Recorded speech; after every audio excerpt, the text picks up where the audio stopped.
আসসালামু আলাইকুম প্রিয় শিক্ষার্থীরা, আশা করি তোমরা সবাই ভালো আছো। তো আজকের এই অনলাইন ক্লাসে আমরা ডেসিমাল পদ্ধতির থেকে অন্যান্য পদ্ধতি যেগুলো আছে সেই পদ্ধতিতে রূপান্তর করা শিখব। অর্থাৎ ডেসিমাল থেকে বাইনারিতে কিভাবে যাব, একইভাবে ডেসিমাল থেকে অক্টালে কিভাবে যাব, ডেসিমাল থেকে হেক্সাডেসিমাল পদ্ধতিতে কিভাবে যাব, অর্থাৎ ডেসিমাল পদ্ধতি থেকে অন্যান্য পদ্ধতিতে রূপান্তরের যে প্রক্রিয়াগুলো আছে সেগুলো একটু শেখার চেষ্টা করব। তো চলো আমরা শুরু করি আজকের ক্লাস।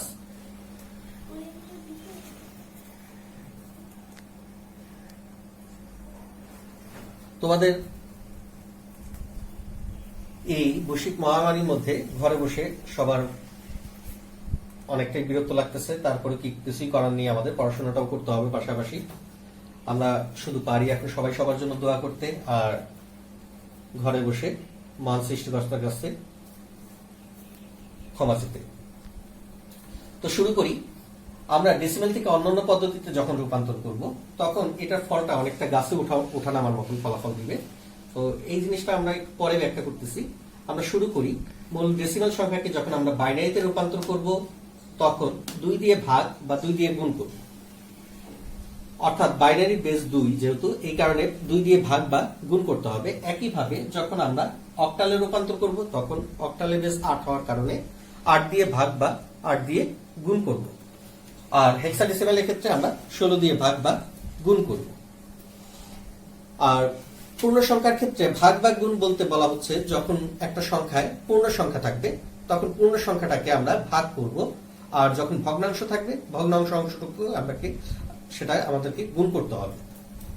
তো এতে পূর্ণমানকে ভাগ ও ভগ্নাংশ মানকে গুণ করা হয় বলে একে অনেক সময় আমরা ভাগ গুণ পদ্ধতিও বলে থাকি। তো আমরা পূর্ণ দশমিক সংখ্যাকে অন্যান্য পদ্ধতির রূপান্তরের জন্য যেটা করতে হবে, অন্য পদ্ধতির যে বেস থাকবে সেই বেস দিয়ে ভাগ দিতে হবে এবং ভাগশেষকে নিতে হবে।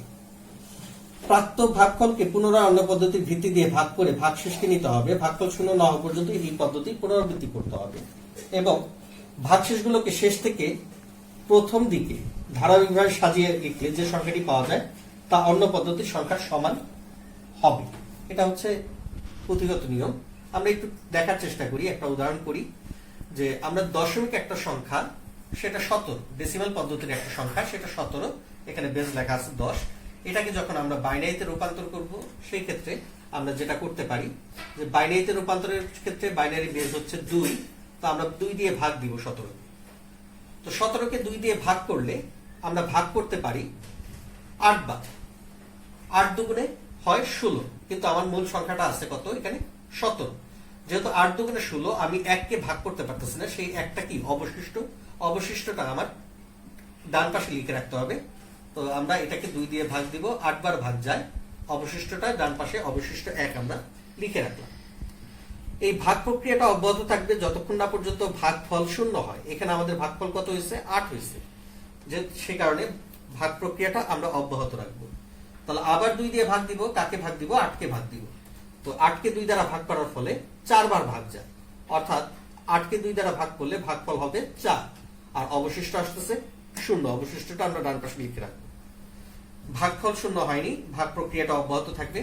সেক্ষেত্রে 4 কে 2 দ্বারা ভাগ করার ফলে ভাগফল হবে 2, অবশিষ্ট 0। আবারও ভাগ করতে হবে, 2 কে 2 দ্বারা ভাগ করলে একবার ভাগ যায়, সে কারণে ভাগফল হবে 1, আর অবশিষ্ট 0। যেহেতু আমার ভাগফল এখনো 0 হয়নি, সেহেতু এই ভাগ প্রক্রিয়াটা অব্যাহত রাখতে হবে। আমরা এই 1 কে আবার 2 দ্বারা ভাগ করব। 1 কে 2 দ্বারা ভাগ করতে এসে দেখতাম যে 1 কে আসলে 2 দ্বারা ভাগ করা সম্ভব না। যেহেতু 1 কে 2 দ্বারা ভাগ করা সম্ভব না, সেহেতু আমার ভাগফল হচ্ছে 0। আর কাকে ভাগ করতে পারতেছি না? এই 1 কে ভাগ করতে পারতেছি না, সেই 1টা চলে আসবে অবশিষ্ট হিসেবে এখানে। অর্থাৎ 1 কে 2 দ্বারা ভাগ করার ফলে ভাগ করা যাচ্ছে না, এই জন্য রেজাল্ট 0, আর এই 1টা অবশিষ্ট হিসেবে এখানে চলে আসবে। আমরা আজকের ক্লাসের একদম শুরুতে বলেছিলাম যে এই পদ্ধতিটা অনেকটা গাছে ওঠানামার মতন। হ্যাঁ, গাছে ওঠানামার মতন বলা হচ্ছে এই কারণে যে আমরা এই যে 17কে ডেসিমাল একটা সংখ্যা 17, এটাকে বাইনারিতে রূপান্তর করলাম। এখানে যে অবশিষ্টটা অঙ্কগুলা পাচ্ছি এগুলো পরপর নিচ থেকে উপরের দিকে লিখে রাখবো। এখন নিচ থেকে উপরে অনেকটা গাছে ওঠার মতনই, সেই ক্ষেত্রে তোমাদের মনে রাখার সুবিধার্থে আসলে কথাটা এখানে ব্যবহার করা হয়েছিল। যে গাছে ওঠা নামার মতো ফলাফল দিবে। তাহলে গাছে উঠতে গেলে নিচ থেকে উপরের দিকে আমাদের উঠতে হবে। তাহলে সেই ক্ষেত্রে আমরা উঠলে আমরা সংখ্যাটা পাচ্ছি 13001, অর্থাৎ 17 ডেসিমাল সংখ্যা। এর ইকুইভ্যালেন্ট ভ্যালু বাইনারিতে হবে 13001 নিচ থেকে উপরের দিকে। তাহলে ইকুইভ্যালেন্ট ভ্যালু হচ্ছে 13001। এটার বেজ আসতেছে 2, কারণ আমরা বাইনারিতে রূপান্তর করছি, এই কারণে বেজ হচ্ছে 2। তো আমরা দেখলাম কিভাবে একটা ডেসিমাল সংখ্যাকে বাইনারিতে রূপান্তর করতে হয়। ব্যাপারটা আরেকটু যাতে আমাদের বোধগম্য হয়, আমরা আরেকটা উদাহরণ দেখি। চলো আমরা এখন 19কে বাইনারিতে রূপান্তর করে দেখি। তো 19কে যদি আমরা বাইনারিতে রূপান্তর করতে চাই, সেই ক্ষেত্রে বাইনারি বেস 2 দ্বারা ভাগ দিতে হবে। তাহলে ভাগ করলে 2কে 9 ভাগ 2, মানে 19কে 2 দ্বারা ভাগ করলে 9 হয় आंसर, অর্থাৎ 9 দুগুণে 18, আর অবশিষ্ট থাকবে 1। 9 দুগুণে 18, অবশিষ্ট 1। ভাগফল শূন্য হয়নি, ভাগ প্রক্রিয়াটা অব্যাহত রাখতে হবে। 2 দিয়ে আবার ভাগ করব, 4 বার ভাগ যায়, অবশিষ্ট থাকে 1। আবার 2 দিয়ে ভাগ করব, 4কে 2 দ্বারা ভাগ করার ফলে ভাগফল হবে 2, অবশিষ্ট 0। হ্যাঁ, আমাকে ভাগ প্রক্রিয়া আবারও অব্যাহত রাখতে হচ্ছে। 2কে 2 দ্বারা ভাগ করার ফলে ভাগফল হবে কত? 1, অবশিষ্ট 0। যেহেতু আমার রেজাল্ট অর্থাৎ ভাগফলটা এখনো 0 হয়নি, আমার এই ভাগ প্রক্রিয়াটা আবারও অব্যাহত রাখতে হবে। সেই ক্ষেত্রে আমরা আবার 1কে 2 দ্বারা ভাগ করব। 1কে 2 দ্বারা ভাগ করতে এসে দেখলাম যে আগের মতন আবারও 1কে 2 দ্বারা ভাগ করা যাচ্ছে না, সেহেতু আমার ভাগফল হচ্ছে 0। আর যে এই 1কে আমরা ভাগ করতে পারতেছি না, সে কারণে এই 1টা চলে আসবে এখানে অবশিষ্ট হিসেবে। এরপর ওই যে গাছে ওঠার মতন ব্যাপারটা হচ্ছে 19 একটা ডেসিমাল সংখ্যা, এর ইকুইভ্যালেন্ট ভ্যালু বাইনারিতে কত হবে? 10011। তাহলে 19 ডেসিমাল সংখ্যার নির্ণয় বাইনারি সংখ্যাটা হচ্ছে 10011। এটা হচ্ছে 19 ইকুইভ্যালেন্ট বাইনারি। তো আশা করি শিক্ষার্থী বন্ধুরা এটা বুঝতে পারছো সবাই। তো আমরা এখন অক্টাল সংখ্যাকে রূপান্তর করে দেখি। আসলে ডেসিমাল থেকে আমরা বাইনারিতে নেওয়া শিখলাম, দেখি আমরা অক্টালে রূপান্তর করতে পারি কিনা। বাইনারিতে রূপান্তরের সময় আমরা কি করছি? হ্যাঁ, আমরা বাইনারিতে রূপান্তরের সময় 2 দিয়ে ভাগ করছি। এখন আমরা যেটা করব, অক্টালে রূপান্তর করব, তাহলে আমরা ভাগ করব কত দিয়ে? 8 দ্বারা। চলো দেখি। ধরো 423 একটা ডেসিমাল যুক্ত সংখ্যা বা দশমিক যুক্ত সংখ্যা। এই 423কে যখন আমরা অক্টালে নিব, তাহলে 423কে আমরা ভাগ করব কত দিয়ে? 8 দিয়ে। তাহলে 8 দিয়ে ভাগ করলে ভাগ কতবার হয়? ভাগ হয় 52 বার, অবশিষ্ট থাকে 7। এই 52কে আবার 8 দিয়ে ভাগ দিতে হবে, কারণ ভাগফলটা 52 আসছে, 0 আসে নাই। আবারও 8 দিয়ে ভাগ দিব, ভাগ প্রক্রিয়া অব্যাহত রাখতেছি। তাহলে 8 দিয়ে ভাগ দিলে ভাগফল হয় 6, অবশিষ্ট আসে 4। 6 × 8 = 48, আর ছিল 52, যে কারণে অবশিষ্ট 4। দেন ভাগফল 0 হয়নি, আমার এই ভাগ প্রক্রিয়াটা আবার অব্যাহত রাখতে হবে। তো আমরা 6কে 8 দ্বারা ভাগ দিব। 6কে 8 দ্বারা ভাগ করতে এসে দেখলাম যে আসলে 6কে 8 দিয়ে ভাগ করা সম্ভব হয় না, সেক্ষেত্রে আমাদের ভাগফল হবে 0, আর এই 6 অবশিষ্ট হিসেবে চলে আসবে। তাহলে রেজাল্টটা কি আসবে? হ্যাঁ শিক্ষার্থী বন্ধুরা, রেজাল্টটা ঠিক আগের মতনই, গাছে ওঠার মতন। কি আসবে রেজাল্টটা? 647। এটা হচ্ছে 423 এর ইকুইভ্যালেন্ট অক্টাল ভ্যালু 647। এটা একটা অক্টাল সংখ্যা। 423 এর ডেসিমেল সমতুল্য অক্টাল সংখ্যা হচ্ছে 647। হ্যাঁ শিক্ষার্থী বন্ধুরা, তাহলে আমরা শিখলাম কি? ডেসিমেলকে বাইনারিতে রূপান্তর করা শিখলাম, আর এখন ডেসিমেল সংখ্যাকে অক্টালে রূপান্তর করা শিখলাম। তো সেই একই রকম ধারা অনুযায়ী আমরা ডেসিমেলকে যখন হেক্সাডেসিমেলে নিব, তখন কি করতে হবে? তাহলে 16 দিয়ে ভাগ দিতে হবে, যেহেতু হেক্সাডেসিমেলের বেজ আমরা কত জানি? 16 জানি। তো আমরা একটা উদাহরণ দেখি। 423 এটা যদি একটা হেক্সাডেসিমেল, এই ডেসিমেল সংখ্যাটাকে যদি আমরা হেক্সাডেসিমেলে রূপান্তর করতে চাই, তাহলে আমরা ভাগ দিব কত দিয়ে? 16 দিয়ে। 16 দিয়ে ভাগ দিলে ভাগফল হয় 26, অবশিষ্ট থাকে 7। যেহেতু ভাগফলটা 0 হয়নি, ভাগ প্রক্রিয়া অব্যাহত রাখতেছি। তাহলে 16 দিয়ে আবার ভাগ দিব। 16 দিয়ে ভাগ দিলে একবার ভাগ করা যায়, অবশিষ্ট থাকে 10। আর আমরা জানি 10 বলতে a কে বোঝায়, এই কারণে 10 না লিখে আমরা ডান পাশে আবার a লিখে রাখতেছি, কারণ 10 হচ্ছে a। ভাগফল দেখা যাচ্ছে 1 হয়েছে, কিন্তু ভাগফল আমাদের দরকার কত? 0। যতক্ষণ পর্যন্ত ভাগফল 0 না হয়, ভাগ প্রক্রিয়াটা আমরা অব্যাহত রাখি। তাহলে আবার 16 দিয়ে ভাগ দিব। কাকে ভাগ দিব? এখন 1 কে ভাগ দিব। তো 1 কে 16 দিয়ে ভাগ করতে এসে দেখা যাচ্ছে যে আসলে 1 কে 16 দ্বারা ভাগ করা সম্ভব হয় না, সেহেতু আমাদের ভাগফল হচ্ছে 0, আর 1 কে ভাগ দিতে পারতেছি না, একটা চলে আসবে অবশিষ্ট হিসেবে। তাহলে রেজাল্টটা কি দাঁড়াচ্ছে? হ্যাঁ, ঠিক আগের মতনই, গাছে ওঠার মতনই, যে কি 1A7 423 ডেসিমাল সংখ্যার ইকুইভ্যালেন্ট হেক্সাডেসিমাল ভ্যালু হচ্ছে 1A7। কারণ এ বলতে 10 কে বোঝায়, বি বলতে 11 কে বোঝায়, সি বলতে 12 কে বোঝায়, ডি বলতে 13 কে বোঝায়, ই বলতে 14, একইভাবে এফ বলতে 15। তাহলে 10 বলতে এ। তাহলে 1A7 এটা হচ্ছে আমাদের এই হেক্সাডেসিমাল সংখ্যা।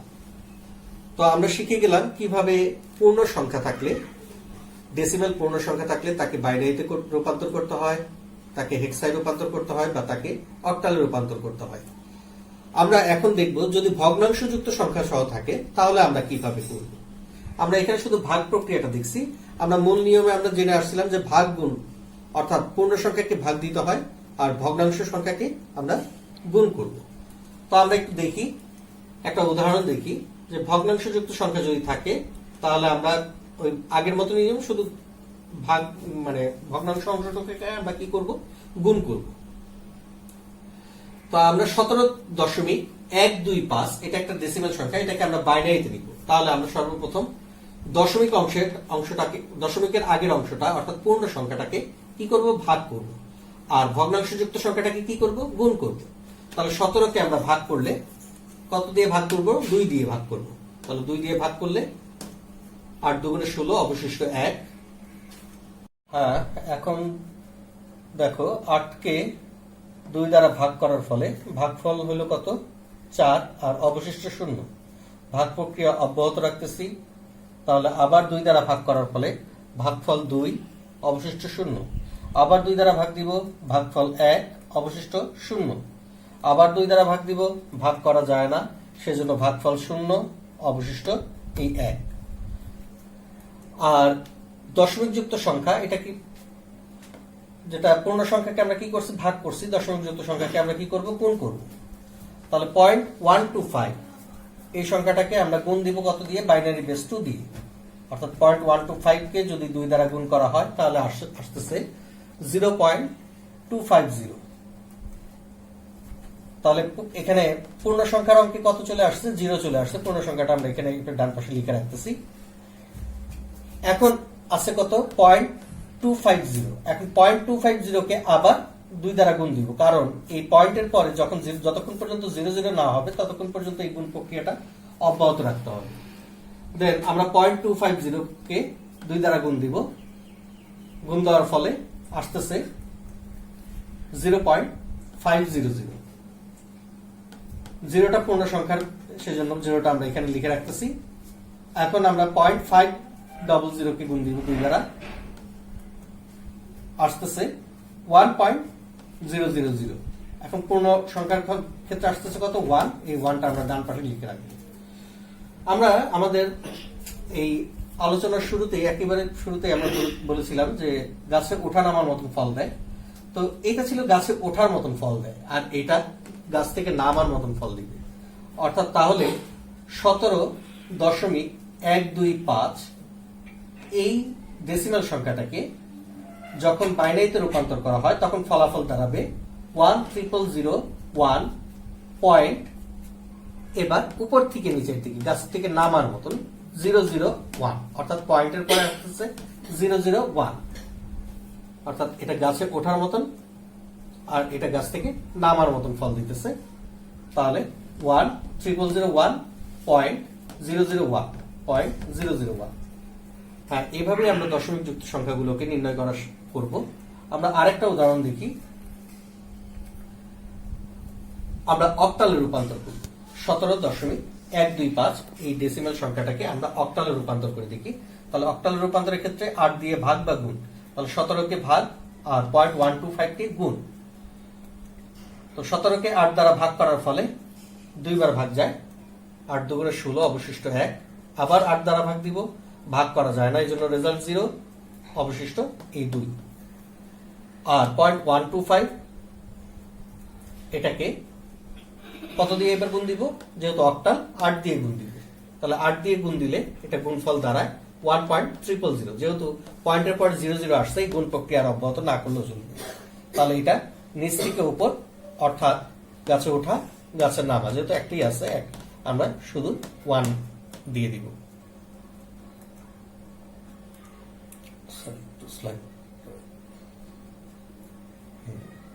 তো এটা গাছে ওঠার মতন, ওটা গাছ থেকে নামার মতন। তাহলে 21.1 এটা হচ্ছে অক্টাল ভ্যালু। একইভাবে যদি আমরা হেক্সাডেসিমাল একটা एग्जांपल দেখি, যে 17 দিয়ে এই একই সংখ্যাটাকে 17কে আমরা হেক্সাডেসিমাল করতে গেলে 16 দিয়ে ভাগ দিব একবার, অবশিষ্ট 1, আবার 16 দিয়ে ভাগ দিব, ভাগ করা যায় না, 0, অবশিষ্ট 1। আর 0.125 এটাকে 16 দ্বারা গুণ করব এবার, যেহেতু হেক্সাডেসিমাল, তাহলে গুণ করলে আসে 2.000, তাহলে 11.2, এটা হচ্ছে হেক্সাডেসিমাল। তো এইভাবে আমরা ডেসিমালকে বিভিন্ন সংখ্যা পদ্ধতিতে রূপান্তর করতে পারি। আমরা আরেকটা সংখ্যা 37.875, এটাকে একটু করে দেখি। দেখো এটাকে করলে, তোমরা একটু খাতায় করে দেখো এটাকে করলে এইভাবে হয় কি। আর এই যে আমরা গাছে ওঠার মতন, ওঠার ক্ষেত্রে সর্বনিচে যে অঙ্কটা, সেটাকে বলা হয় MSB, মোস্ট সিগনিফিকেন্ট বিট। আমরা জানি এটা মোস্ট সিগনিফিকেন্ট বিট, আর সবার প্রথমটা যেটা ছিল সেটাকে বলা হয় লিস্ট সিগনিফিকেন্ট বিট, অর্থাৎ সর্বনিম্ন গুরুত্বের অঙ্ক। তাহলে সর্বোচ্চ গুরুত্বের অঙ্ক থেকে সর্বনিম্ন গুরুত্বের অঙ্কের দিকে, আর ভগ্নাংশের পরে সর্বোচ্চ গুরুত্বের অঙ্কের থেকে সর্বনিম্ন গুরুত্বের অঙ্কের দিকে যেতে হবে, অর্থাৎ যেটাকে আমরা বলতেছি গাছে ওঠানামার মতন ফল।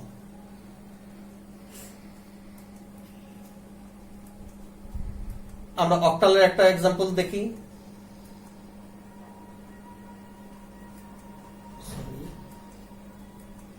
এটাকে অক্টালে করলে 8 দিয়ে ভাগ, 8 দ্বারা গুণ। ঠিক একইভাবে আরেকটা एग्जांपल হেক্সাতে করার জন্য দেখি। 16 দ্বারা ভাগ, 16 দ্বারা গুণ। তো এইভাবে আমরা রূপান্তরগুলো করতে পারবো ডেসিমাল থেকে অন্য যে তিনটা সিস্টেম আছে, ডেসিমাল থেকে বাইনারি, ডেসিমাল থেকে অক্টাল এবং ডেসিমাল থেকে হেক্সাডেসিমাল, আমরা এইভাবে করলেই পারবো। তোমরা একটু বাসায় প্র্যাকটিস করবা। তো আরেকটা পদ্ধতি আছে যেটাকে আমরা বলতেছি দ্বিতীয় পদ্ধতি। এই পদ্ধতিটা আসলে আমাদেরকে নিজেদের জানার জন্য, আসলে আমরা পরীক্ষা খাতায় আমরা এতক্ষণ যেভাবে দেখে আসছি ওইভাবেই করবো। এটা নিজেদের জানার জন্য একটু জেনে রাখি যে ডেসিমাল সংখ্যাকে বাইনারিতে আমরা সরাসরি রূপান্তর করতে পারি দ্বিতীয় আরেকটা পদ্ধতিতে। সেটা হচ্ছে যে ডেসিমাল সংখ্যাকে বাইনারিতে রূপান্তর করতে হবে সেই সংখ্যাটিকে 1, 2, 4, 8, 16 অর্থাৎ দ্বিগুণ করে, 1, 2, 4 আর দ্বিগুণ করে ধারার সর্বোচ্চ যে সংখ্যার মান বা সংখ্যার সমান বা বড় সেই সংখ্যাটিকে সর্বমে রেখে নিম্নক্রমিক সংখ্যাগুলোকে 1 পর্যন্ত লিখতে হবে। অতঃপর দেখতে হবে প্রদত্ত সংখ্যাটি কোন কোন সংখ্যার যোগফলের সমান। সংখ্যাটি যে সংখ্যার যোগফলের সমান সেগুলোর নিচে 1 আর বাকিগুলোর 0 দিলেই সেটা বাইনারি সংখ্যার ইকুইভ্যালেন্ট হবে। যেমন 17 সমান আমরা কিভাবে সরাসরি লিখতে হয় আমরা একটু দেখি, যে ডবল ডবল করে 1 থেকে শুরু করব, 1, 2, 4, 8, 16। তাহলে 17 বানাতে গেলে 16 নিতে হবে আর 1 নিতে হবে। তাহলে 16 এর নিচে 1 আর 1 এর নিচে 1, বাকি তিনটার নিচে আমরা দিব 0, যেহেতু এগুলো আমাদের লাগতেছে না 17 বানানোর জন্য। তাহলে দাঁড়াচ্ছে 1,000,001। তো 17 এর ইকুইভ্যালেন্ট হচ্ছে 1,000,001, এটা বাইনারি ইকুইভ্যালেন্ট। এটা সরাসরিতে যদি আমরা এইভাবে করতে চাই তাহলে সরাসরিতে করতে পারবো। একইভাবে আরেকটা एग्जांपल দেখি। 127 আমরা লিখবো। 127 লিখতে গেলে 16, 32, 64, তাহলে কত কত নিলে 127 হয়? 1 লাগবে,